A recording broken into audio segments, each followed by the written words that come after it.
السلام عليكم ورحمة الله وبركاته. الحمد لله رب العالمين، والصلاة والسلام على سيد الأنبياء والمرسلين وعلى آله وأصحابه أجمعين ومن تبعهم بإحسان إلى يوم الدين. أما بعد، قال الله تبارك وتعالى في القرآن المجيد والفرقان الحميد: أعوذ بالله من الشيطان الرجيم، بسم الله الرحمن الرحيم. الله لا إله إلا هو الحي القيوم، صدق الله العظيم. قال الله تبارك وتعالى في شأن حبيبه صلى الله عليه وسلم: إن الله وملائكته يصلون على النبي يا أيها الذين آمنوا صلوا عليه وسلموا تسليما. اللهم صل وسلم وزد وبارك على حبيبك سيدنا ونبينا ومولانا محمد وعلى آله وأصحابه أجمعين. عزیزان محترم، عقائد میں آپ حضرات کے سامنے آج اللہ رب العزت کی صفات کے حوالے سے بات بیان کی جائے گی. اللہ رب العزت کی ایک ذات ہے اور اس کی صفات ہیں. صفات یعنی اس کی خوبیاں. مثال کے طور پر بغیر کسی تشبیہ کے، بغیر کسی کمپیریزن کے، ایک انسان ہوتا ہے، ایک اس کی شخصیت، ایک اس کی ذات ہوتی ہے. اس کے اندر اچھائیاں بھی ہوتی ہیں، برائیاں بھی ہوتی ہیں، جو ہے نا، یہ وہ جو ہوتی ہیں وہ اس کی صفات کہلاتی ہیں. اس کی ذات کے اندر، اس کے اندر جو اچھائیاں اور برائیاں ہوتی ہیں وہ اس کی صفات کہلاتی ہے. تو انسان کے اندر اچھائیاں بھی ہو سکتی ہیں، برائیاں بھی ہو سکتی ہیں، لیکن اللہ رب العزت کی ذات تمام خوبیوں کی مالک ہے. اس کے اندر جو خوبیاں ہیں اس کو کیا کہا جاتا ہے؟ صفات کہا جاتا ہے. تو اللہ تعالیٰ کی جو صفات ہیں وہ صفات دو طرح کی ہے. ایک صفات ذاتیہ. پہلے تو اللہ رب العزت کی صفات کے تعلق سے یہ بات اچھی طرح ذہن میں رکھیے، اللہ تعالیٰ کی صفات جو ہے نہ عین ذات ہے نہ غیر ذات ہے. یہ اصطلاحی لفظ میں استعمال کر رہا ہوں، تو اب اس کی تشریح بھی میں کروں گا کہ اللہ کی صفات نہ عین ذات ہیں نہ غیر ذات ہے. یعنی عین ذات کا مطلب اللہ رب العزت کی جو خوبیاں ہیں وہ خوبیاں اللہ کی ذات کا ایک حصہ نہیں ہیں اور اللہ کی ذات سے بالکل جدا اور علیحدہ بھی نہیں ہے. تو اللہ کی صفات، اس کی خوبیاں ذات کا حصہ بھی نہیں ہیں اور ذات سے بالکل جدا اور لا تعلق بھی جو ہے نا نہیں ہے. تو اللہ کی صفات نہ عین ذات ہے نہ غیر ذات ہے. ایک بات، پہلی تو بات صفات کے تعلق سے یہ بات ذہن میں رکھیے. اور اللہ تعالیٰ کی صفات میں تغیر اور تبدیلی بھی ممکن نہیں ہے. اللہ کی صفات میں تغیر اور تبدیلی بھی ممکن نہیں ہے. اور تیسری بات یہ ہے کہ اللہ رب العزت ہمیشہ سے ہے اور ہمیشہ رہے گا، اس کی کوئی ابتدا اور انتہا نہیں ہے. اسی طرح اس کی صفات جب سے اللہ موجود ہے تب سے ہے، اور جب تک اللہ رہے گا تب تک اس کی صفات اس کے اندر رہیں گی. یعنی مطلب اس کی صفات بھی ہمیشہ سے ہے اور ہمیشہ رہیں گی، جس طرح اس کی ذات کا معاملہ ہے. اب اللہ رب العزت کی جو ہے صفات دو طرح کی ہے، ایک صفات ذاتیہ، ایک صفات فعلیہ. صفات ذاتیہ کا مطلب یہ ہے کہ جن خوبیوں کا تعلق اللہ رب العزت کی ذات سے ہے اس کو صفات ذاتیہ کہتے ہیں، اور جن خوبیوں کا تعلق اللہ رب العزت کے افعال یعنی اس کے کاموں سے ہے وہ صفات فعلیہ کہلاتے ہیں، اور وہ مخلوق سے متعلق ہوتے ہیں. وہ صفات فعلیہ کا تعلق کس سے ہوتا ہے؟ مخلوق سے ہوتا ہے. میں سمجھاؤں گا تفصیل سے انشاءاللہ. اللہ تعالیٰ کی جو ذاتی صفات ذاتیہ جن کا تعلق اللہ تعالیٰ کی جو ہے نا ذات سے ہے وہ 7 ہیں. حیات یعنی اللہ زندہ ہے. اللہ کیا ہے؟ زندہ ہے. یہ اللہ تعالیٰ کی صفت ذاتی ہے جس کا اللہ کی ذات سے تعلق ہے. اور اللہ ہمیشہ سے زندہ ہے اور ہمیشہ زندہ رہے گا. یہ ایک قدرت صفت. دوسری علم یعنی جاننا. اللہ تعالیٰ کی صفت، اللہ جانتا ہے. اللہ تعالیٰ جانتا ہے تو اس کے علم سے، اس کی نالج سے کوئی چیز باہر نہیں ہے۔ اللہ ہر چیز کو جانتا ہے، وَهُوَ بِكُلِّ شَيْءٍ عَلِيمٌ، وہ ہر چیز کو کیا کرتا ہے، وہ جانتا ہے، وہ اس کے علم سے کوئی چیز باہر نہیں ہے، اور اس کو علم کسی نے نہیں دیا، وہ اس کا خود ذاتی ہے، وہ اس کا خود اپنا ہے، وہ اس کو کسی نے علم نہیں سکھایا اور علم ہو گیا۔ اس کے بعد تیسرا قوت، طاقت، اللہ رب العزت کی قدرت۔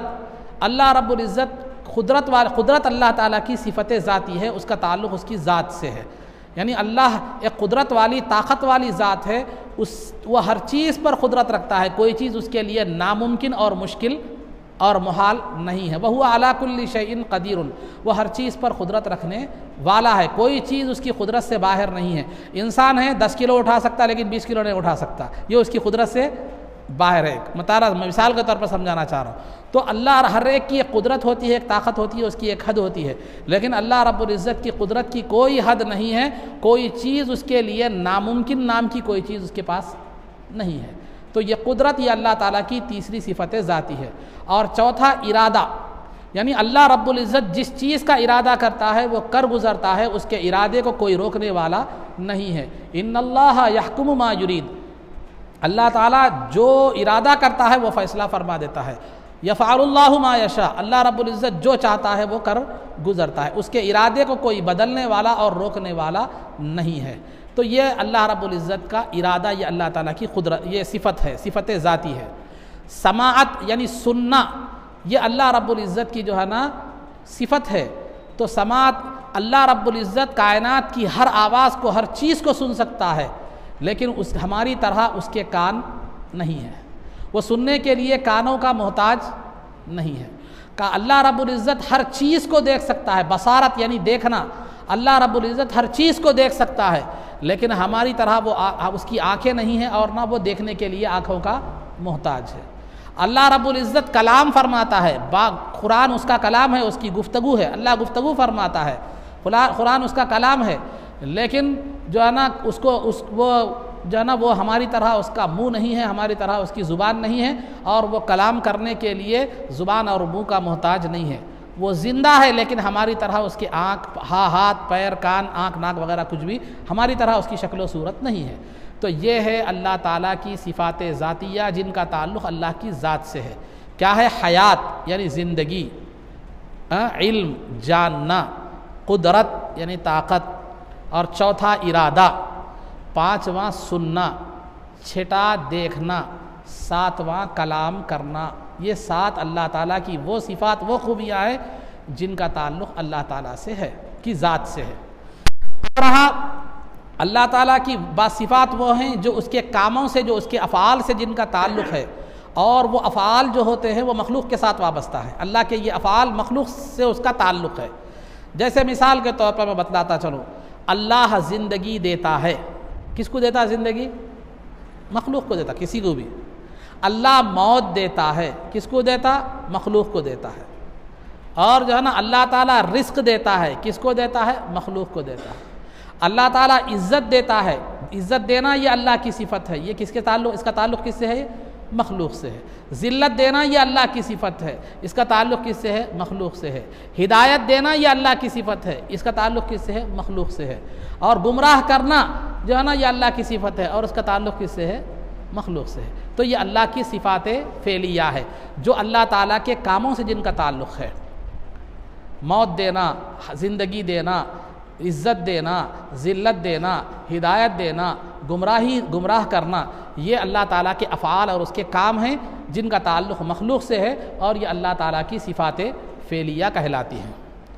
آپ کو آسان پہچاننے کے لیے کہ اللہ تعالیٰ کی کون سی صفت ذاتی ہے، کون سی صفت فعلی ہے، اس کو پہچاننے کا آسان طریقہ یہ ہے کہ اللہ کی جتنی بھی ذاتی صفات ہیں اس کا ضد، اس کا اپوزٹ ممکن نہیں ہے۔ اللہ کی جتنی بھی صفات ہیں، جتنی بھی خوبیاں، ذاتی صفات جو ہیں ان کا اپوزٹ ممکن، اس کا ضد ممکن نہیں ہے، اور جو صفات فعلی ہیں اللہ کی اس کا اپوزٹ ممکن ہے۔ کیسے؟ مثال کے طور پر اللہ کی صفت ذاتی کیا ہے؟ زندہ رہنا ہے، اللہ زندہ ہے، زندہ ہے، اس کا اپوزٹ کیا ہے؟ موت ہے، اللہ کو موت نہیں ہے، اللہ کے لیے موت ممکن نہیں ہے۔ جاننا یہ اللہ کی صفت ذاتی ہے، جاننے کا اپوزٹ اور ضد کیا ہے؟ جہالت، لا علمی ہے، اللہ جاہل نہیں ہے، ٹھیک ہے۔ قوت اور طاقت یہ اللہ کی صفت ذاتی ہے، اس کا اپوزٹ عاجزی اور کمزوری ہے، اللہ عاجز اور کمزور نہیں ہے۔ اور اسی طرح ارادہ یہ اللہ کی صفت ذاتی ہے کہ ایسا اس کے ارادے کو کوئی نہ روک نہیں سکتا، اس کا اپوزٹ کیا ہے؟ اس کے ارادے کو بدلنا، اس کے ارادے کو روکنا، یہ اللہ تعالیٰ کے لیے ممکن نہیں ہے۔ اللہ تعالیٰ دیکھتا ہے، دیکھنا اس کی صفت ہے، صفت ذاتی ہے، اس کا اپوزٹ کیا ہے؟ اندھا پن ہے، اللہ اندھے پن سے پاک ہے۔ اور سننا یہ اللہ تعالیٰ کی صفت ذاتی ہے، بہرا پن اس کا اپوزٹ ہے، تو لہذا یہ اللہ بہرے پن سے پاک ہے۔ کلام کرنا، بات کرنا یہ اللہ تعالیٰ کی صفت ذاتی ہے، اور گونگا ہونا یہ اس کا اپوزٹ ہے، اللہ گونگے پن سے پاک ہے۔ تو اللہ تعالیٰ کی صفت ذاتی کو پہچاننے کا طریقہ یہ ہے کہ اس کا اپوزٹ اللہ کے لیے ممکن نہیں ہے، اور صفت فعلی وہ ہے جس کا اپوزٹ اللہ کے لیے ممکن ہے۔ جیسے زندگی دینا اللہ کی صفت فعلی ہے، موت دینا اس کا اپوزٹ ہے، یہ اللہ کے لیے ممکن ہے نہیں ہے۔ ہدایت دینا یہ اللہ کی صفت فعلی ہے، گمراہ کرنا یہ اللہ رب العزت کی جو ہے نا کے لیے ممکن ہے نہیں ہے، تو یہ صفت فعلی ہے۔ نفع پہنچانا، نافع اللہ تعالیٰ کی ذات ہے، نفع پہنچانا اللہ کی صفت ہے، تو نقصان پہنچانا بھی اللہ کی صفت ہے، تو ممکن ہے نہیں ہے نقصان پہنچانا اللہ کے لیے، یہ بھی اللہ کی صفت فعلی ہے۔ عزت دینا یہ اللہ تعالیٰ کی صفت فعلی ہے، ذلت دینا اس کا اپوزٹ ہے، تو اللہ کے لیے یہ صفت ممکن ہے نہیں ہے۔ تو صفات ذاتیہ وہ ہیں جن کا اپوزٹ، جن کا ضد اللہ کے لیے ممکن نہیں ہے، صفات فعلیہ وہ ہیں جن کا ضد، جن کا اپوزٹ کیا ہے؟ اللہ کے لیے کیا ہے؟ ممکن ہے۔ یہ بات ہو گئی، ٹھیک ہے۔ اب صفات، اللہ تعالیٰ کی صفات میں تغیر ممکن نہیں ہے، کوئی بھی صفت میں اللہ تعالیٰ کی صفات میں تغیر، تبدیلی ممکن نہیں ہے۔ تبدیلی کا مطلب مثال کے طور پر اللہ زندہ ہے، آپ پہلے زندہ نہیں تھے، اب وجود میں آئے، پھر ختم ہو جائیں گے، یہ کیا ہے؟ یہ تبدیلی ہے آپ کے اندر، یہ تبدیلی ہے، پہلے عدم نہیں تھے، وجود میں آئے، پھر ختم ہو گئے، یہ تبدیلی ہے۔ تو آپ کی حیات میں تبدیلی ہے، اللہ پہلے سے ہمیشہ سے ویسے ہی ہے، ہمیشہ ویسے ہی رہے گا۔ علم ہے، علم یعنی جاننا یہ اللہ کی صفت ہے، آپ پہلے نہیں جانتے تھے، اس کے بعد LKG میں آئے تو ABCD آ گئی، فرسٹ کلاس میں آ گئے تو A for apple, B for boy, ایسا C فار کیٹ، یہ سیکھ گئے، تھوڑا علم میں اضافہ ہوا۔ پھر دوسری کلاس میں آئے تو اور اضافہ ہوا، 7ویں میں آئے تو گرامر سیکھ لیے، 10ویں میں آئے تو اور علم میں ہو گیا۔ تو آپ کے علم میں تبدیلی آ رہی ہے کہ پہلے کم تھا، رفتہ رفتہ کیا ہو گیا؟ زیادہ ہوتا چلا گیا۔ یہ تبدیلی اللہ کے لیے ممکن نہیں ہے۔ اللہ جب سے علم کی صفت اس کے اندر ہے، وہ ہر چیز کو جاننے والا ہے، ہمیشہ ہر چیز کو جاننے والا رہے گا، اس کی علم میں تبدیلی اور تغیر ممکن نہیں ہے انسان کی طرح۔ اور قدرت یعنی اللہ رب العزت ہمیشہ سے قدرت والا ہے، جیسی قدرت والا پہلے تھا وہ ویسی قدرت والا ہمیشہ ہے، ہمیشہ سے قدرت والا ہے، ہمیشہ قدرت والا رہے گا، اس کی قدرت میں کوئی تبدیلی ممکن نہیں۔ ایسا نہیں کہ پہلے قدرت کم تھی بعد میں اضافہ ہوا، جیسے آپ کا مثال کے طور پر آپ بچپن میں کمزور تھے، بڑے جوانی میں طاقتور ہو گئے، پھر بڑھاپے میں کمزور ہو گئے، ایک تھے تو کمزور تھے، آپ کی ایک جماعت بن گئی، آپ طاقتور ہو گئے۔ یہ ایسا آپ کے اندر، آپ کی قوت میں، آپ کی قدرت میں کیا ہو رہا ہے؟ تبدیلی آ رہی ہے۔ ایک ماتحت تھے، کسی آفیسر کے تحت تھے تو کمزور تھے، دیر فیصلے نہیں لے سکتے تھے، ایک بڑے آفیسر بن گئے تو قدرت میں کیا ہو گیا؟ اضافہ ہو گیا۔ تو یہ آپ کی قدرت میں تبدیلی آ رہی ہے، قوت میں تبدیلی آ رہی ہے، لیکن اللہ کی قدرت میں تبدیلی ممکن نہیں ہے۔ وہ ہمیشہ سے قادر مطلق ہے، ہر چیز پر قدرت رکھتا ہے، اور ہمیشہ قادر مطلق رہے گا، ہمیشہ ہر چیز پر قدرت رکھتا ہے۔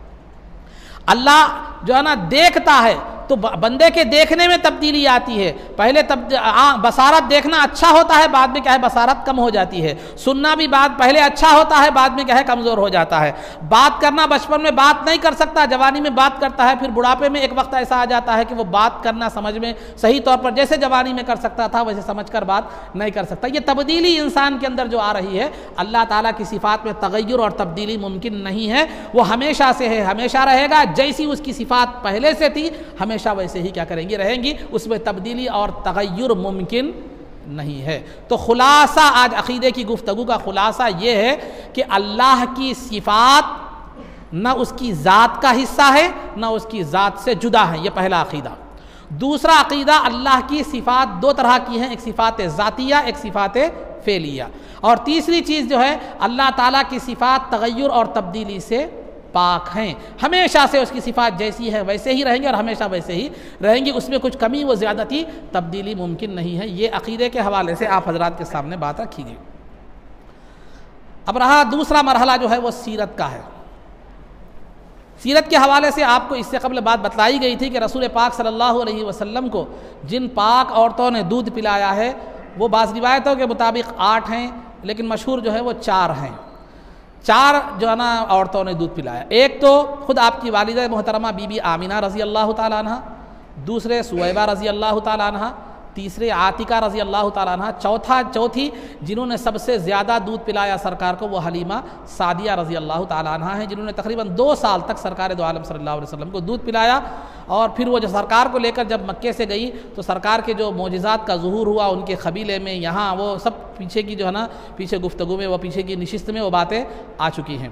حلیمہ سعدیہ چونکہ معاہدہ تھا کہ 2 سال تک دودھ پلا کر واپس کرنا ہے، جب 2 سال تک دودھ پلا کر حلیمہ سعدیہ سرکار کو جو ہے نا آپ کی والدہ کے حوالے کرنے مکہ مکرمہ میں تشریف لائی تو سرکار کی عظمت، کرامت، معجزات وہ دیکھ کر حلیمہ سعدیہ کا دل سرکار سے وابستہ ہو گیا تھا۔ طبیعت تو نہیں چاہتی تھی کہ والدہ کو واپس کرے، اپنے پاس رکھ لینا طبیعت تھی چاہتی تھی، لیکن چونکہ قاعدے کے مطابق 2 سال کے بعد واپس کرنا تھا۔ آئیں والدہ کو واپس کرنے گئی تو اس وقت مکے میں کچھ وبا پھیلی ہوئی تھی، تو بی بی آمینہ رضی اللہ تعالی عنہا نے جو ہے نا سرکار دو عالم صلی اللہ علیہ وسلم کی صحت کے پیش نظر حلیمہ سعدیہ کو اور کچھ دن رکھ لینے کا حکم دیا۔ تو حلیمہ سعدیہ کی پہلے سے ہی تو مرضی تھی، خواہش تھی، وہ سرکار کو لے کر چلے گئی۔ پھر سرکار 2 سال کی عمر کے بعد بھی حلیمہ سعدیہ کے پاس کیا ہے رہنے لگے۔ سرکار کی عمر مبارک تقریباً 26 سے 27 سال کی 26 سے 27 مہینے کی سرکار کی عمر ہو گئی، تو اس وقت جو ہے نا سرکار جنگل میں اپنے بھائی کے ساتھ جو ہے جس کا نام عبداللہ بن حارث تھا، تو اس کے ساتھ جو ہے نا آپ کیا کر رہے تھے، عبداللہ اس کا نام تھا، اس کے ساتھ جنگل میں تھے، وہ بچہ بکریاں چرا رہا تھا، سرکار بھی اس کے ساتھ بھائی کے ساتھ جنگل میں تھے۔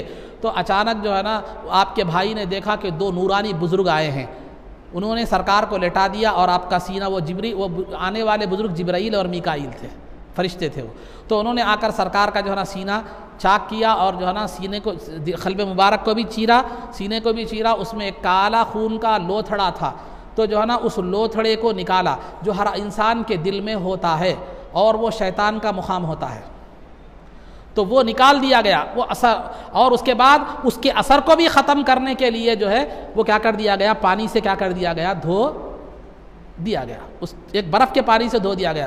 اب ایک سوچنے والے یہ بھی سوچ سکتے ہیں سرکار کے دل میں شیطان کا ٹکڑا یہ کیسے ہو سکتا ہے، بولے تو دیکھیے سرکار کی حیثیت ایک نورانی بھی ہے ایک بشری بھی ہے، کچھ نورانی تقاضے بھی ہوتے ہیں، کچھ بشری تقاضے بھی جو ہے نا ہوتے ہیں، سرکار نور بھی ہیں بشر بھی ہے، تو لہذا بشری تقاضے کے حساب سے وہ چیز اس کے اندر موجود تھی، لیکن سرکار کو وہ چیز بھی صاف کر دی گئی، اس کے اثر کو بھی ختم کر دیا گیا۔ تو اس طرح سرکار کا قلب مہر نبوت بھی پہلے سے ہی لگا دی گئی تھی تاکہ شیطان پیچھے سے کیا کرے، دل میں وسوسے نہ ڈالے، تو لہذا سرکار کا قلب مبارک شیطان سے اور شیطان کے اثر سے پورے طور پر کیا ہو چکا تھا، پاک ہو چکا تھا۔ تو 26-27 مہینے کی عمر میں آپ کا پہلی مرتبہ شق صدر ہوا، یعنی سینے کو چیرا گیا، دوسری مرتبہ جو ہے 10 سال کی عمر میں آپ کا سینہ چیرا گیا، تیسری مرتبہ اعلان نبوت سے پہلے 40 سال میں آپ نے اعلان نبوت فرمایا، اس سے پہلے سرکار کے سینے مبارک کو چاک کیا گیا، قلب کو بھی چاک کیا گیا، پھر اس کو دھویا گیا، اور چوتھی مرتبہ معراج میں جانے سے پہلے جو آپ علماء سے سنتے رہتے ہیں، آپ کے سینے مبارک کو اور قلب مبارک کو چاک کیا گیا، اس سے کیا ہے، دھویا گیا زمزم کے پانی سے۔ تو یہ 4 مرتبہ جملہ سرکار کی زندگی میں حیات میں شق صدر کہتے ہیں اس کو، یعنی سینے کو چیرا گیا، اور سرکار دو عالم صلی اللہ علیہ وسلم کی جسم مبارک پر وہ ٹاکوں اور اسٹیچز کے نشانات بھی کیا تھے، موجود تھے، جو سینہ چیرے جانے کے حوالے سے تھے۔ تو الغرض عزیزان محترم، جب تقریباً 4 سال کی عمر سرکار دو عالم صلی اللہ علیہ وسلم کی ہوئی تو حلیمہ سعدیہ نے، یہ واقعے کے بعد تھوڑا حلیمہ سعدیہ بھی ڈر گئی کہ کہیں کوئی سرکار کو نقصان نہ پہنچا دے، یہ اس حوالے سے وہ کیا ہے، آپ نے لا کر بی بی آمینہ رضی اللہ تعالیٰ عنہ کو، سرکار کو بی بی آمینہ رضی اللہ تعالیٰ عنہ کے حوالے کر دیا۔ اس کے بعد جو ہے نا سرکار دو عالم صلی اللہ علیہ وسلم بی بی آمینہ رضی اللہ تعالیٰ عنہ کے پاس جو ہے رہنے لگے، وہیں پر آپ کی زندگی جو ہے نا بسر ہونے لگی۔ اس کے بعد آپ بی بی حلیمہ سعدیہ نے جو ہے مدینہ منورہ کو جانے کا ارادہ کیا۔ بی بی آمینہ رضی اللہ تعالیٰ عنہ نے مدینہ منورہ کو، آپ کی والدہ بی بی آمینہ رضی اللہ تعالیٰ عنہ جو ہے نا مدینہ منورہ کو جانے کا آپ نے ارادہ کیا، چونکہ تقریباً 4 سال کی عمر میں حلیمہ سعدیہ رضی اللہ تعالی عنہا نے سرکار کو لا کر آپ کی والدہ بی بی آمینہ رضی اللہ تعالی عنہا کے حوالے کر دیا تھا، تو وہ سرکار اپنی والدہ کے پاس ہی رہنے لگے۔ تو بی بی آمینہ رضی اللہ تعالی عنہا مدینہ منورہ کو جانے کا انہوں نے ارادہ کیا، کیونکہ وہاں 2 وجوہات تھی جانے کی۔ ایک وجہ تو جو ہے نا یہ تھی کہ وہ آپ کے دادا حضرت عبد المطلب کا ننیال بھی تھا،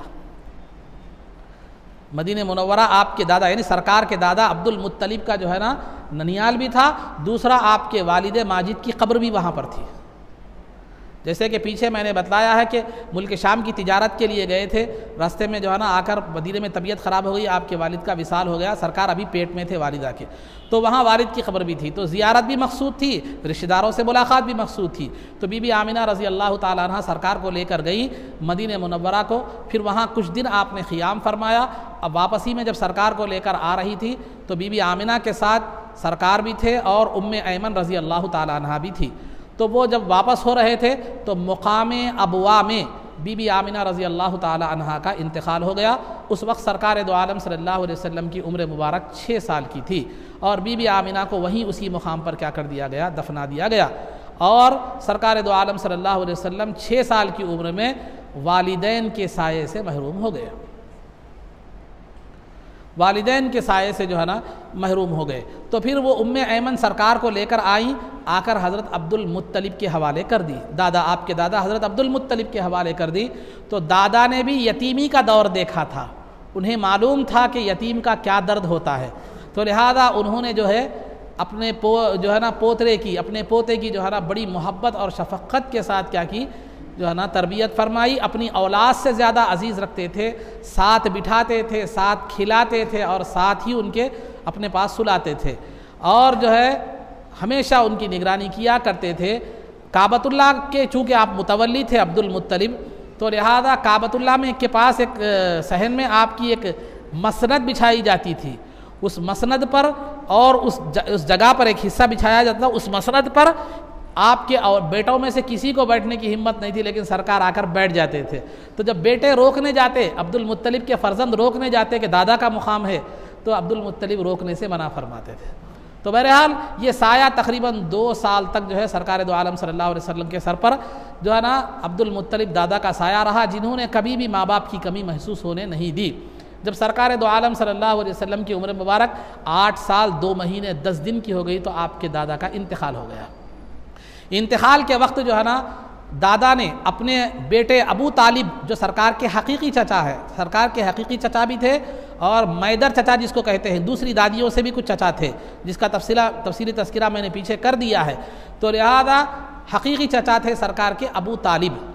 تو عبد المطلب نے ابو طالب کے حوالے سرکار کو کر دیا اور ان کے ساتھ حسن سلوک کرنے کی وصیت فرمائی۔ تو ابو طالب جو ہے نا سرکار کے ساتھ انہوں نے بھی، جیسے دادا نے ماں باپ کی کمی محسوس نہیں ہونے دی، ابو طالب نے بھی جو ہے نا کبھی بھی سرکار کو ان کے والدین کی کمی محسوس ہونے نہیں دی، اپنے ساتھ بٹھاتے، اپنے ساتھ کھلاتے، اپنے ساتھ سلاتے۔ اور ابو طالب جب تک سرکار تشریف نہ لاتے اس وقت تک ابو طالب نہ خود کھانا کھاتے نہ اولاد کو کھانا دیتے، بلکہ ابو طالب کا بیان ہے کہ میرا یہ بیٹا جب دسترخوان پر ہوتا ہے تو کم کھانا بھی سب کے لیے کافی ہو جاتا ہے۔ اگر کوئی دودھ کھانے کی شکل میں ہوتا تو جو ہے نا پہلے سرکار کو پلاتے، اس کے بعد سب پیتے، اور سرکار کی ذات کی خیر و برکت سے جو ہے نا ابو طالب پہلے جو ہے نا ایک مفلوق الحال تھے، مالی اعتبار سے اتنے مضبوط نہیں تھے، لیکن سرکار کی جو ہے نا تشریف آوری آپ کی کفالت میں جب آ گئے تو اس کی وجہ سے آپ کے کاروبار میں بھی ترقی ہو گئی، اور آپ کا معاشی اور مالی اعتبار بھی کیا ہو گیا، بڑھ گیا۔ اس وقت جو ہے سرکار دو عالم صلی اللہ علیہ وسلم جو ہے ابو طالب کی جو ہے پرورش میں تھے، تو عرب میں مکہ مکرمہ میں قحط سالی ہو گئی، اتنا خطرناک قحط آ گیا کہ کھانے کے لیے کھانا نہیں تھا، پانی کے لیے پانی، پینے کے لیے پانی نہیں، جانوروں کے لیے چارہ نہیں تھا۔ اب وہ جو کفار و مشرکین اپنے اپنے خداؤں کے پاس جانے لگے، منتیں مانگنے لگے، دعائیں کرنے لگے پانی کے لیے، تو لہذا مگر کوئی فرق نہیں پڑا۔ ان میں سے ایک جو ہے نا ایک بوڑھا عمر رسیدہ آدمی تھا، تجربے کار، اس نے کہا کہ جاؤ ابو طالب کے پاس جاؤ، کیونکہ وہ اولاد ابراہیم میں سے ہیں، وہ اولاد ابراہیم علیہ السلام کی اولاد میں سے وہ لوگ ہیں، ابو طالب کے پاس جا کر یہ مسئلہ پیش کرو۔ تو لوگ آئے ابو طالب کے پاس آ کر کہے کہ جو ہے پورا قحط سالی ہے، معاملہ پانی کا پینے کے لیے پانی نہیں ہے، جانوروں کے لیے چارہ نہیں ہے، بہت زیادہ حالات نازک ہیں۔ تو ابو طالب کیا کیے، سرکار دو عالم صلی اللہ علیہ وسلم کو لے کر گئے اور جا کر، چھوٹی سی عمر تھی، 8-10 سال کی عمر تھی، تو جو ہے نا سرکار کو لے جا کر جو ہے نا کعبۃ اللہ کی دیوار سے ٹیک لگا کر بٹھا دیا، اور سرکار دو عالم صلی اللہ علیہ وسلم اپنی انگلی کے اشارے سے بادلوں کو بلانے لگے، تو جو اشارہ فرماتے گئے، آسمان تھوڑی دیر پہلے بالکل صاف و شفاف تھا، لیکن جو ہی انگلی مصطفیٰ نے اشارہ کیا، بادل امنڈ کر آنے لگے، اور اس قدر بارش ہوئی کہ ندیاں اور نالے بہہ گئے۔ تو سرکار کی شان میں جو ہے نا ابو طالب نے کئی اشعار لکھے، لیکن ان میں سے ایک شعر میں آپ کے سامنے، بخاری وغیرہ میں بھی یہ شعر مذکور ہے، میں سناتا چلوں۔ وَبْيَضَّ يُسْتَسْقَى الْغَمَامُ بِوَجْهِهِ ثِمَالُ الْيَتَامَى عِصْمَةٌ لِلْأَرَامِلِ۔ سرکار کی ذات تو ایسے روشن چہرے والی ہے کہ جن کے چہرے کی برکت سے بارشیں برسا کرتی ہیں، اور وہ یتیموں کی جو ہے نا کی پناہ گاہ ہیں اور بیواؤں کا سہارا ہے۔ تو یہ سرکار دو عالم صلی اللہ علیہ وسلم کا یہ معجزہ تھا کہ آپ کی انگلی کے اشارے سے بارش آئے اور اتنا برسا کہ قحط سالی کیا ہو گئی، دور ہو گئی۔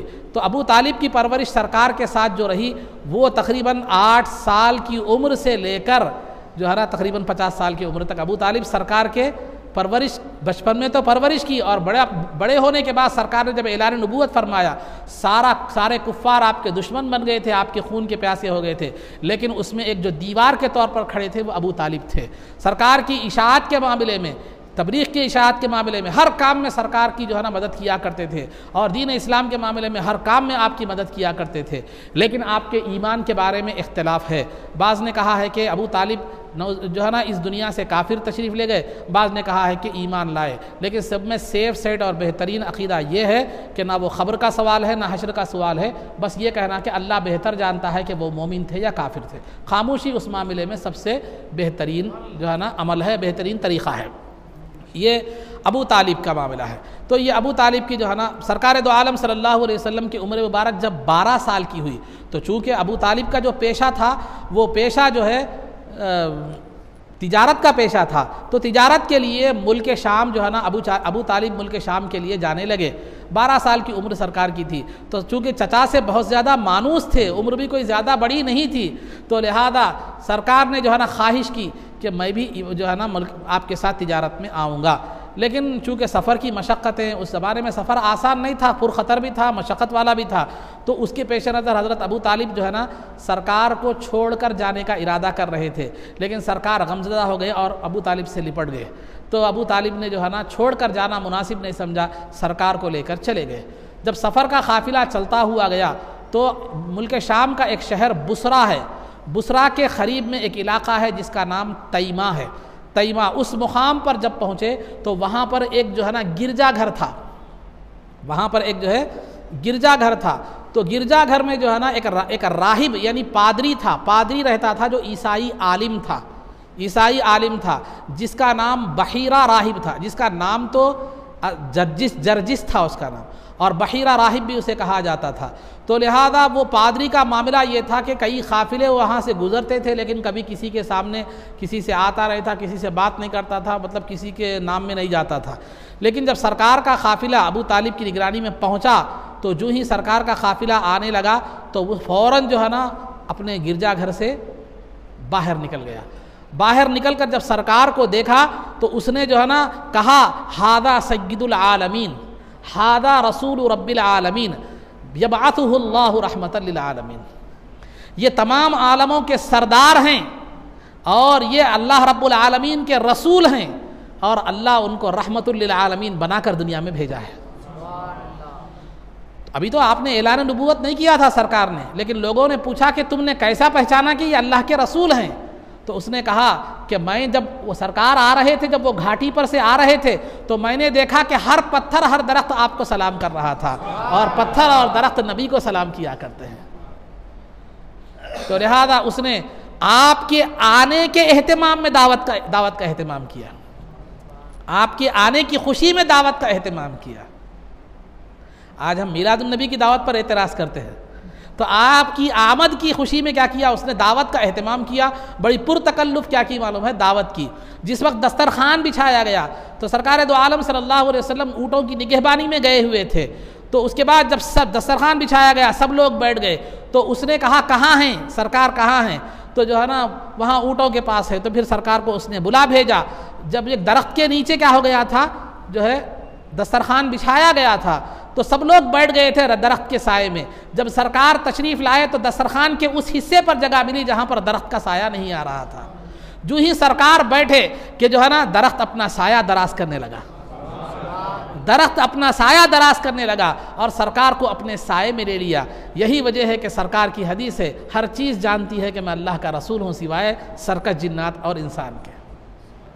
تو الغرض عزیزان محترم، پھر دعوت ہوئی تو اس پادری نے کہا، بحیرہ راہب نے، کہ دیکھ ابو طالب سے کہا کہ دیکھیے آگے جانا ان کی جان کے لیے خطرہ ہے، کیونکہ جو ہے نا یہودی وغیرہ نصرانی کیا ہے، ان کو ڈھونڈ رہے ہیں، کیونکہ انہیں معلوم ہے کہ یہ ایک نبی آخر الزماں پیدا ہو چکے ہیں، یہ مہینے میں وہ ملک شام کا سفر کریں گے، ان کی کتابوں میں یہ بات تحریر ہے، تو لہذا یہ تلاش میں ہے، آپ ان کو یہیں سے واپس کر دیجئے، یا آپ کیا کیجئے اپنا سامان یہیں پر بیچ دیجئے، بیچ کر یہیں سے واپس چلے جائیے۔ تو روایتیں دو بھی ملتی ہیں کہ جو ہے نا حضرت ابو طالب نے کیا کیا، سرکار کو وہیں سے کسی کے ساتھ بھیج دیا، یا خود جو ہے نا وہیں سے کیا ہے واپس ہو گئے سامان فروخت کر کے۔ اس طرح آپ کا پہلا سفر تھا 12 سال کی جو ہے نا عمر میں۔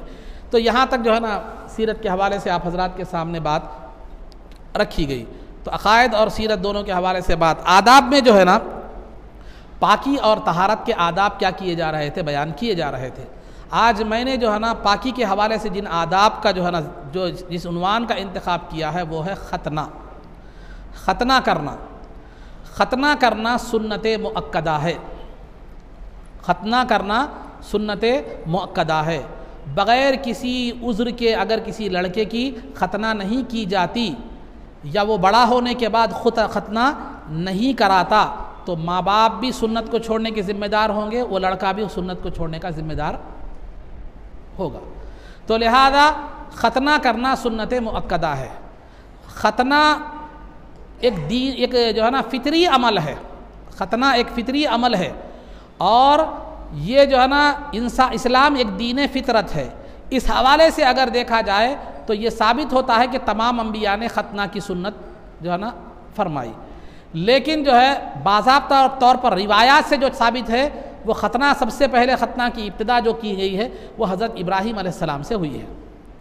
ابراہیم علیہ السلام نے خود اپنی ختنہ جو ہے نا فرمائی تھی، پھر اس کے بعد اسماعیل علیہ السلام کی جو ہے نا آپ نے ختنہ فرمائی۔ اس کے بعد عرب میں وہ رواج کیا ہو گیا، جاری وہ ساری ہو گیا۔ عرب میں بھی وہ رواج تھا، اگرچہ کہ وہ جو ہے نا کافر تھے، مشرک بھی تھے، لیکن بعض شریعت ابراہیمی، ملت ابراہیمی کی بعض چیزیں اس کے اندر تھی، ایک تو 7ویں دن عقیقہ اور ختنہ، تو لہذا عرب میں بھی یہ رواج تھا۔ تو ختنہ کا باضابطہ طور پر جو ثبوت ملتا ہے وہ حضرت ابراہیم علیہ السلام سے اس کی شروعات جو ہے نا اس کی ہوتی ہے۔ تو ختنہ کرانا یہ کیا ہے، سنت مؤکدہ ہے۔ اس کا وقت جو ہے نا ولادت کے پیدائش کے 7ویں دن ہے۔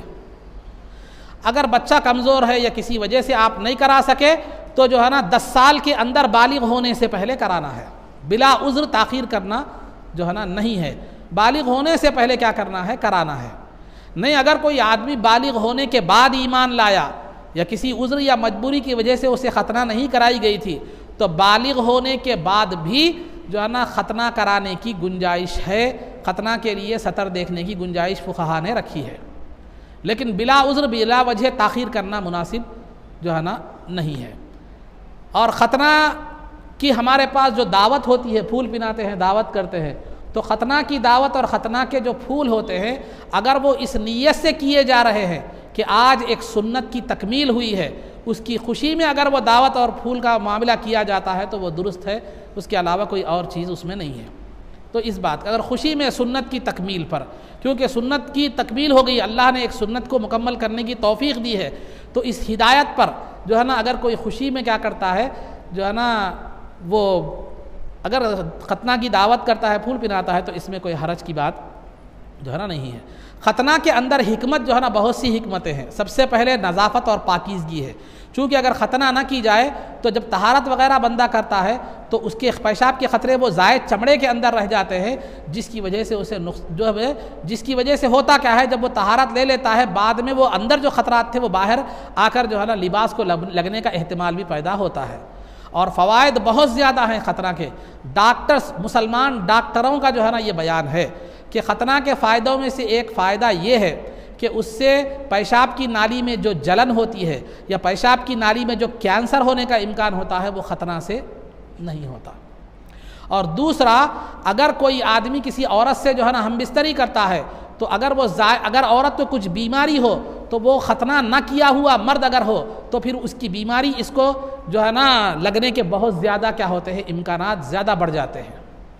اور تیسری چیز جو ہے، جس آدمی کی ختنہ نہیں ہوتی وہ اگر بیوی سے ہم بستری کرتا ہے تو بیوی کی بچے دانی میں کینسر کا امکان زیادہ بڑھ جاتا ہے بنسبت ختنہ کرنے والے مردوں کے.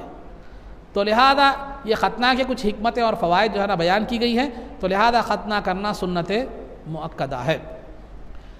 تو یہ چند باتیں آداب میں ختنہ کے حوالے سے آپ حضرات کے سامنے بیان کی گئی. اب رہا مسائل میں طہارت اور بیت الخلاء کے حوالے سے کچھ مسائل آپ حضرات کے سامنے بیان کیے جاتے ہیں.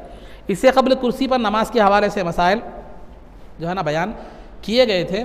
کرسی پر بیٹھ کر نماز پڑھنا کب جائز ہے کب نہیں ہے. اب رہا آج جو ہے نا بیت الخلاء اور طہارت کے آداب آپ کے سامنے بیان کیے جاتے ہیں. اگر آپ دونوں کے ملا کر میں یہ آداب بیان کروں گا، طہارت کے لیے آپ جا رہے ہوں یا بیت الخلاء کے لیے آپ کیا کر رہے ہو، جا رہے ہوں، تو جانے سے پہلے آپ کو 3 کام کرنا ہے. سب سے پہلے تو اپنا سر ڈھانک لے، ٹوپی لگا لے یا رومال ڈال لے، کپڑا ڈال لے، دستی کچھ بھی، سر کو ڈھانپ لے. اور دوسری چیز کیا ہے، چپل پہن لے. اور تیسری چیز کیا ہے، بیت الخلاء میں داخل ہونے سے پہلے بیت الخلاء کے باہر آپ کیا کریں، دعا پڑھیں. اللہم انی اعوذ بک من الخبث والخبائث، یہ دعا کیا کریں، پڑھے. تو جو ہے نا، اے اللہ میں نجاستوں سے اور شیاطین سے تیری کیا کرتا ہوں، پناہ مانگتا ہوں. تو یہ دعا پڑھیں. یہ دعا پڑھنے کا فائدہ یہ ہوتا ہے کہ اگر آدمی جو ہے بیت الخلاء میں جو ہے بغیر دعا پڑھے کے جاتا ہے تو شیاطین اس کی شرمگاہوں سے کھیلتے ہیں، شرمگاہوں سے کھیلتے ہیں.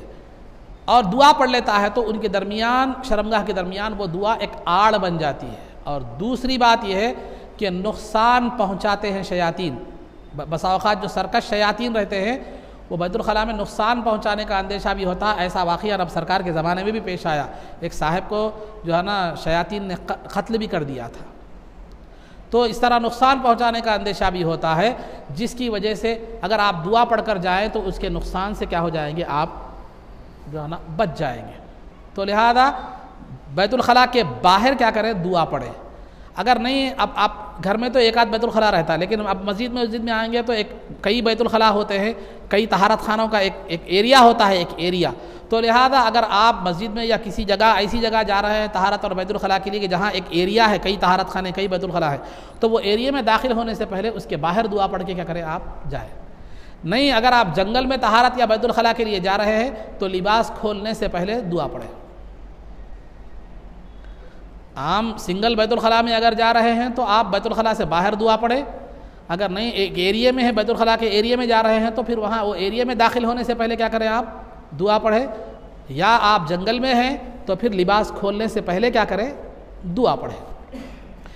تو اس کے بعد جب دعا آپ نے پڑھ لی تو بایاں پیر یعنی لیفٹ لیگ، بایاں پیر رکھ کر کیا کریں، آپ بیت الخلاء میں کیا کریں، داخل ہو یا طہارت خانے میں داخل ہو. دونوں کے ملا کر بتا رہا ہوں. بایاں پیر رکھ کر طہارت خانے میں آپ داخل ہوں یا بیت الخلاء میں آپ داخل ہوں، بایاں پیر رکھ کر داخل ہو. اور لباس اتنا ہی کھولیں جتنا ضرورت ہے، ضرورت کے مطابق لباس کھولیں. اور بیٹھنے کے قریب کھولیں لباس، کھڑے ہو کر پورا لباس نہ کھول دیں اور پورا لباس کیا کریں، نہ کھولیں. مجبوری ہے، کوئی وجہ ہے تو ایک الگ بات ہے، لیکن جو ہے نا عام حالات میں بیٹھنے کے قریب کھولے لباس اور جتنی ضرورت ہے اتنا ہی کیا کرے، لباس کیا کرے، کھولے. آپ طہارت کر رہے ہیں، پیشاب کر رہے ہیں، تو طہارت سے فارغ ہونے کے بعد جب آپ کو اچھی طرح اطمینان ہو جائے کہ پیشاب کے خطرات اب آنے والے نہیں ہیں، جب اطمینان ہو جائے، اطمینان کے لیے آپ کا کیا کر سکتے ہیں، کھنکار سکتے ہیں، کھانس سکتے ہیں پیشاب کے خطرات باہر نکلنے کے لیے. یا پیشاب کی تھیلی کو کیا ہے معلوم، آپ دبا کر جو ہے نا دونوں رانوں سے دبا کر بھی اس کو یہ کر سکتے ہیں، یا کھڑے ہو کر پیر بھی زمین پر مار سکتے ہیں. بہرحال جس صورت سے بھی جو ہے آپ پیشاب کے خطرات کو پورے طور پر باہر نکال سکتے ہیں وہ نکالیں. جب آپ کو یہ پورا اطمینان ہو جائے کہ آپ کے پیشاب کے خطرات اب آنے والے نہیں ہیں تو اس وقت آپ طہارت پانی سے لیجئے۔ پانی موجود ہے تو پانی سے لیجئے، یا ڈھیلا موجود ہے تو ڈھیلا لیجئے، اینٹ موجود ہے تو اینٹ لیجئے، یا آج کل جو پاکی کے نام سے خاص طور پر اسی کے لیے جو پیپر بنائے گئے ہیں وہ آپ کیا کر سکتے ہیں، لے سکتے ہیں، یا اگر بیکار روئی ہے، خراب اسپنج ہے، اس سے بھی آپ کیا کر سکتے ہیں، طہارت لے سکتے ہیں۔ بہرحال ہر وہ چیز، مگر قابل احترام چیز، کام کی چیزوں سے آپ طہارت، پیپر ہے جو ہے نا، یا جو ہے نا اچھا کپڑا ہے، صاف کپڑا ہے، یا کوئی ایسی قابل احترام چیز یا کام آنے والی روئی ہے، ایسی چیزوں سے کیا ہے آپ طہارت نہیں لے سکتے۔ تو آپ کیا کریں، طہارت لے لیں۔ طہارت لینے کے بعد پھر باہر آنے کا جو طریقہ ہے وہ میں انشاءاللہ بیت الخلاء کے اس میں بتا دوں گا۔ تو یہ جب تک اطمینان ہونے کے بعد آپ کیا کریں، طہارت لیں۔ پانی سے طہارت لیتے وقت ایک بات کا خاص طور پر لحاظ رکھیں، صرف پانی کو اپنی شرمگاہ پر صرف انڈیلیں نہیں، بلکہ بائیں ہاتھ سے ہلکا سا تھوڑا سا مل کر دھوئیں۔ بسا اوقات کیا ہوتا ہے، پانی صرف انڈیلنے سے کیا ہوتا ہے، پیشاب کا ظاہری اثر تو ختم ہوتا ہے، تھوڑا بہت اثر کیا ہوتا ہے، باقی رہنے کا امکان ہوتا ہے۔ اسی لیے آپ تھوڑا سا کیا کریں، اس کو رگڑ کر کیا کریں، دھو لیں، یہ پانی استعمال کریں یہ طہارت کے وقت، یہ پیشاب۔ اور طہارت لیتے وقت جو ہے نا، بہت سے لوگوں کیا ہوتے ہیں، کھڑے ہو کر پیشاب کرتے ہیں۔ بس اوقات مجبوری ہوتی ہے، گھٹنوں میں تکلیف ہوتی ہے، یا جو ہے نا پینٹ وغیرہ آج کل ٹائٹ پہن رہے ہیں وہ ہوتے ہیں، بہرحال جو بھی ہے۔ تو اگر آپ کھڑے ہو کر پیشاب کرتے ہیں تو میرا مشورہ آپ کا یہ ہے، اگر بیٹھ سکتے ہیں لیکن پینٹ وغیرہ تنگ ہونے کی وجہ سے آپ کیا کر رہے ہیں، پیشاب کھڑے ہو کر رہے ہیں، تو بہتر یہی ہے کہ بیت الخلاء میں جا کر آپ کیا کریں، طہارت سے فارغ ہوں۔ نہیں آپ بیٹھ نہیں سکتے تو آپ کہیں ایسی سہولت ہے طہارت خانوں کی جہاں کھڑے ہو کر پیشاب کرنے کے لیے الگ طہارت خانے بنائے جاتے ہیں، تو اس میں آپ طہارت سے فارغ ہو سکتے ہیں، تو کیا ہے جو ہے نا فارغ ہوں۔ کیونکہ اگر آپ جو ہے نا کھڑے ہو کر پیشاب کریں گے تو نیچے جو وہ بیسن ہوگا، وہ جو WC ہوگا، وہ اس پر جب آپ پیشاب کریں گے تو وہ سختی کی وجہ سے چھینٹے آپ پر اچھلنے کے چانسز ہوتے ہیں۔ پھر آپ پیشاب کے بعد اگر آپ طہارت لیتے ہیں پانی، تو وہ پانی جب اس پر گرتا ہے تو اونچائی سے گرنے کی وجہ سے اس کے چھینٹے آپ کے خود پر بھی اچھلنے کے چانسز ہوتے ہیں، پیچھے سے اگر کوئی جا رہا ہے تو پیچھے والے پر بھی اچھلنے کے امکانات پیدا ہو جاتے ہیں۔ تو اسی لیے بہتر اور سیف سائڈ یہی، یا تو بیت الخلاء کو اختیار کیجیے، یا کہیں ایسے جو ہے وہ جو مقام ہیں طہارت خانے جو خاص طور پر کھڑے ہونے والوں کے لیے بنائے جاتے ہیں وہ بہتر ہے، مگر بلا عذر کھڑے ہو کر پیشاب کرنا یہ آداب کے خلاف ہے، یہ پسندیدہ نہیں ہے، مکروہ ہے۔ اس کے بعد بیت الخلاء میں آپ چلے گئے، لباس کو آپ نے ضرورت کے مطابق بیٹھنے کے قریب کھول دیا، تو اب بیٹھنا کیسا ہے، آپ کو پیر پھیلا کر بیٹھیے، قبلے کی طرف نہ رخ ہونا نہ پیٹھ ہونا، چہرہ بھی نہ ہونا پیٹھ بھی نہ ہونا۔ تو لہذا آپ جو ہے نا پیر پھیلا کر بیٹھیے، اور بائیں پیر پر یعنی لیفٹ سائڈ کیا کیجیے، آپ جو ہے نا وزن ڈال کر بیٹھیے، کیونکہ اس سے فارغ ہونے میں کیا ہوتا ہے، سہولت بھی ہوتی ہے، جلد فارغ ہو سکتے ہیں آپ۔ جب بیت الخلاء میں جب تک آپ بیٹھے ہوئے ہوں، آپ نے خیال کو، اپنی سوچ کو اور اپنی فکر کو بیت الخلاء کے حد تک ہی کیا کریں، محدود رکھیں۔ ادھر ادھر کی باتیں مت سوچیے، کاروبار کی ہو یا پلاننگ ہو یا فلاں جو بھی ہو، باتیں مت سوچیے، خاص طور پر دینی باتیں مت سوچیے، کیونکہ اس سے نسیان یعنی بھلکڑ پن پیدا ہونے کا اندیشہ ہے۔ تو جب تک بیت الخلاء میں رہے شرم و حیا کے ساتھ بیٹھیے، خاموشی سے اپنی فکر کو ایک جگہ رکھیے، جو ہے نا اپنی شرمگاہ کو یا اپنی غلاظت کو مت دیکھیے، اور باتیں مت کیجیے۔ اگر چھینک آ جائے تو الحمدللہ مت کہیے، باہر کوئی چھینکے تو اس کا جواب مت دیجیے، خود بھی اگر باہر کوئی آیا ہے تو سلام مت کیجیے، اور کوئی باہر سے سلام کرے تو جواب مت دیجیے، اور جو ہے نا کوئی اذان ہو جائے تو اذان کا جواب بھی مت دیجیے۔ تو اس طرح جو ہے نا اگر بیت الخلاء کی چھت نہیں ہے تو آسمان کی طرف بھی مت دیکھیے۔ تو بہرحال اس طرح خاموشی، اس میں تھوکیے مت، ناک صاف مت کیجیے بیت الخلاء میں، بیڑی بھی پینا درست نہیں ہے، آداب کے خلاف ہے، گٹکا کھانا بھی اس کے اندر درست جو ہے نا نہیں ہے۔ تو لہذا ان چیزوں سے پرہیز کیجیے، جلد سے جلد فارغ ہونے کی کوشش کیجیے، خیال کو اپنا وہیں کے حد تک محدود رکھیے، دوسری چیزیں جو ہے نا مت سوچیے، اور زیادہ دیر بھی مت بیٹھیے، کیونکہ زیادہ دیر بیٹھنے سے بواسیر پیدا ہونے کا اندیشہ ہے۔ تو لہذا جب آپ کو اطمینان ہو جائے کہ اب اور مزید جو ہے نا آپ کو بیت الخلاء آنے کا امکان نہیں ہے، تو اس کے بعد جو ہے نا اپنے مقام کو دھو لیجئے۔ اب جو ہے نا اس میں استنجا بالاحجار کا بھی مسئلہ ہے، پتھر سے استنجا کرنا، پانی سے استنجا کرنا، چونکہ آج فی زمانہ جو ہے نا پتھر سے استنجا کرنے کا رواج نہیں ہے، اس وجہ سے میں ان مسائل کو جو ہے نا ذکر نہیں کر رہا ہوں۔ تو بہرحال پانی سے استنجا، پانی سے جو ہے نا طہارت لینے کے حوالے سے میں بات کیا کروں گا، رکھوں گا۔ تو لہذا جب بیت الخلاء آپ کو یہ اطمینان ہو جائے کہ اب اور مزید بیت الخلاء کی آپ کو آنے والا نہیں ہے، تو آپ کیا کریں، دھونے کا آغاز کریں۔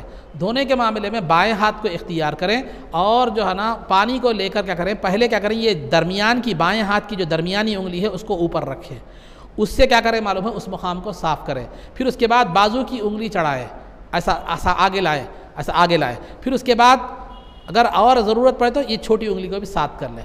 اس طرح کیا ہے معلوم ہے، یہ آپ استنجا کریں، ایک کی ضرورت ہو تو ایک، دو کی ضرورت ہو تو دو، تین کی ضرورت ہو تو اگر خاتون ہے تو وہ ہمیشہ دو انگلیاں استعمال کریں گی، ایک نہیں استعمال کریں گی، اس کی وجہ الگ ہے، حکمت الگ ہے، وہ یہاں بتانا مناسب نہیں ہے۔ تو بہرحال دو انگلیاں اگر خاتون ہے تو شروع سے ہی دو انگلیاں استعمال کریں گی۔ مرد اگر ایک چاہے تو ایک پر اکتفا کر سکتا ہے، دو کی ضرورت ہو تو دو، تین کی ضرورت ہو تو تین۔ بہرحال اس طرح پانی سے اپنے اس گندگی کے مقام کو اس طرح صاف کریں کہ نجاست کی چکنائی بھی نہ رہے اور اس کی بو بھی نہ رہے۔ اچھی طرح جب اطمینان پاکی ہو گئی تو ایک کپڑا رکھ لیں، اس مقام کو کیا کر دیں، صاف پوچھ دیں، تاکہ وہ لباس کو وہ استعمال کیا ہوا پانی نہ لگے۔ اگر کپڑا وغیرہ نہیں ہے تو ہاتھ سے اچھی طرح اس مقام کو کیا کر دیں، جھاڑ دیں۔ اس کے بعد جب آپ کا جو ہے نا استنجا یا طہارت پوری ہو گئی، مکمل ہو گئی، تو اس کے بعد کپڑے پہن لیں، سیدھا پیر رکھ کر باہر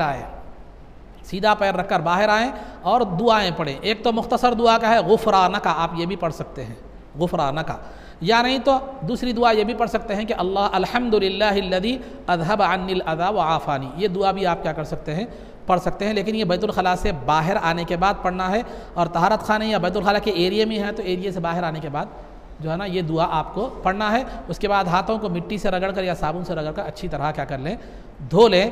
یہ طہارت اور بیت الخلاء کے مسائل آپ کے سامنے جو ہے نا بیان کیے گئے۔ عقائد کے حوالے سے بھی بات آ گئی، سیرت کے حوالے سے بھی، آداب کے حوالے سے بھی، مسائل کے حوالے سے بھی۔ اب رہا آخری جو ہے سیدی شیخ الاسلام حافظ محمد انوار اللہ فاروقی علیہ رحمۃ و رضوان، بانی جامع نظامیہ کی جو ہے نا کتاب انوار احمدی کے اقتباسات آپ کے سامنے رکھے جا رہے تھے۔ خلاصہ اس کی علمی بحثیں یا باریک بحثیں آپ کے سامنے رکھی نہیں جا رہی ہیں، ضروری جو باتیں ہیں وہ کیا ہے معلوم آپ کے سامنے رکھی جو ہے نا جا رہی ہیں۔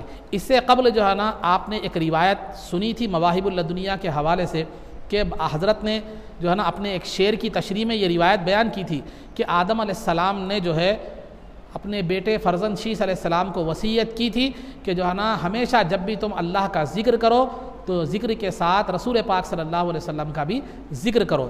تو وصیت کیوں کی تھی، کیا وجہ تھی، وہ تمام تفصیلات پیچھے جو ہے نا آپ کے سامنے آ چکی ہیں۔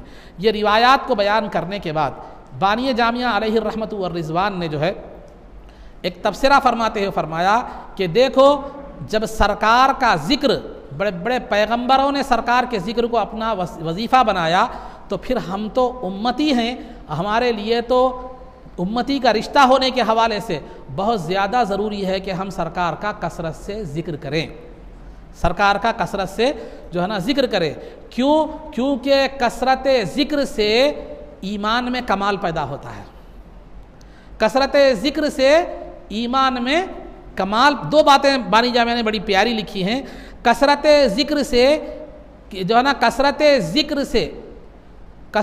ذکر سے کیا ہوتا ہے، ایمان میں کمال پیدا ہوتا ہے، اور دوسرا کثرت ذکر ایمان کی علامت بھی ہے۔ کثرت ذکر سے ایمان میں کمال پیدا ہوتا ہے، اور دوسرا کثرت ذکر ایمان کے کمال کی علامت بھی ہے۔ تو لہذا کثرت ذکر کے حوالے سے ایمان پیدا ہو، کثرت ذکر سے کیا ہوتا ہے، سرکار کی محبت اور پیدا ہوتی ہے، اور ایمان کیا ہوتا ہے، کامل ہوتا ہے۔ اس میں بخاری و مسلم کے حوالے سے حضرت نے ایک روایت لائی ہے کہ لا یؤمن احدکم حتی اکون احب الیہ من والدہ وولدہ والناس اجمعین، تم میں سے کوئی آدمی اس وقت تک کامل مومن نہیں ہو سکتا جب تک کہ جو ہے نا اس کے نزدیک میری ذات، اس کے والد اور اس کی تمام لوگوں سے زیادہ عزیز ترین اور محبوب ترین نہ ہو جائے۔ تو پھر سرکار کی ذات ساری کائنات سے محبوب ترین ہونے کے لیے کرنا کیا چاہیے، وہ یہ ہے کہ سرکار کا کثرت سے جو ہے نا ذکر کرے۔ پھر اس کے بعد بانی جامعہ علیہ رحمۃ و رضوان نے ابن قیم کا ایک قول جو ہے نا ذکر کیا، لکل مطلوب مفتاح ومفتاح الولایت المحبت ومفتاح الولایت والمحبتی الذکر. یہ الفاظ ابن قیم کا جو ہے نا یہ قول ذکر کیا جو حاوی الارواح الی بلاد الافراح جو کتاب کے حوالے سے آپ نے ذکر فرمایا. یعنی اس کا مطلب یہ ہے کہ ہر مطلوب اور ہر مقصد کی ایک چابی ہوتی ہے. ہر مطلوب اور ہر مقصد کی کیا ہوتی ہے؟ ایک چابی ہوتی ہے. اور ولایت اور محبت کی چابی ذکر ہے. ولایت کے معنی قرب. اللہ کا قرب حاصل کرنا ہے تو اللہ کا ذکر کثرت سے کرو. سرکار کا قرب حاصل کرنا ہے تو سرکار کا ذکر کثرت سے کرو. اللہ اور اس کے رسول کی محبت اگر حاصل کرنا ہے تو پھر جو ہے نا کثرت سے ان دونوں کا ذکر کرو. تو لہذا کثرت ذکر کیا ہے؟ کثرت ذکر محبت کے حصول کا بھی ذریعہ ہے اور ولایت کے حصول کا بھی کیا ہے؟ یہ ذریعہ ہے. یہ بانی جامعہ نے بیان فرمایا. اس کے بعد بیان فرمایا جس طرح کثرت ذکر محبت اور قرب کا جو ہے نا وسیلہ اور ذریعہ ہے، اسی طرح کثرت ذکر جو ہے نا محبت کی علامت بھی ہے. محبت کی علامت بھی ہے. پھر ایک حدیث مرفوع کا ذکر جو ہے نا بانی جامعہ نے فرمایا من احب شیئا اکثر من ذکرہ، جو بندہ کسی سے محبت کرتا ہے تو کثرت سے اس کا ذکر کرتا ہے. کثرت سے اس کا ذکر کرتا ہے. تو کیونکہ اس سے کیا معلوم ہو رہا؟ تو کثرت ذکر کیا ہے معلوم؟ محبت کی علامت ہے. تو لہذا خلاصہ گفتگو یہ ہے کہ سرکار اللہ اور اس کے رسول کا ذکر کثرت سے کرنا یہ محبت اور قربت کے حصول کا ذریعہ بھی ہے. اس میں محبت میں بھی اضافہ ہوتا ہے، قرب میں بھی اضافہ ہوتا ہے. اور کثرت سے ذکر کرنا، اللہ اور اس کے رسول کا کثرت سے ذکر کرنا، یہ ان سے محبت ہونے کی علامت بھی ہے. یہ ان سے محبت کی کیا ہے؟ یہ علامت بھی ہے. تو یہ چند باتیں بانی جامع نظامیہ کے کتاب انوار احمدی کے حوالے سے جو ہے نا میں نے عرض کی. میں نے اس سے قبل بھی عرض کیا ہے، آپ عربی عبارت چاہتے ہیں، حوالے چاہتے ہیں تو سب کچھ وہاں پر موجود ہے. میں وقت اور آپ لوگوں کے لحاظ سے میں یہ باتیں بیان کر رہا ہوں تو بعض جگہ حوالے میں نہیں دے رہا ہوں. اس ہر چیز کوئی بھی بات بغیر حوالے کے نہیں ہے. انوار احمدی موجود ہے، آپ جا کر اس کا مطالعہ جو ہے نا کر سکتے ہیں. آپ اس میں ہر حوالے کو تلاش کر سکتے ہیں.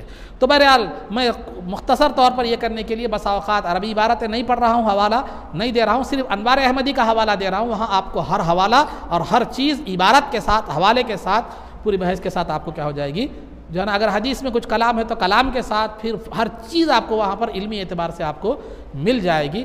تو اب میں مخاطبین کے پیش نظر میں جو ہے نا یہ چیزوں کو ذرا تھوڑا سا بعض وقت اوائڈ کر رہا ہوں، چھوڑ رہا ہوں. یہ چند باتیں تھیں جو آپ حضرات کے سامنے ذکر کی گئی. اللہ رب العزت سے دعا ہے کہ جو کچھ بھی کہا گیا ہے اس پر عمل کی توفیق رفیق عطا فرما، عزت و عافیت کی زندگی دے اور ایمان پر ہمارا خاتمہ فرما. رسول پاک صلی اللہ علیہ وسلم کے قدموں میں ہمارا حشر فرما. آپ کی شفاعت عظمیٰ سے ہم کو بہرور فرما. آپ کے دست مبارک سے جام کوثر پینا نصیب فرما.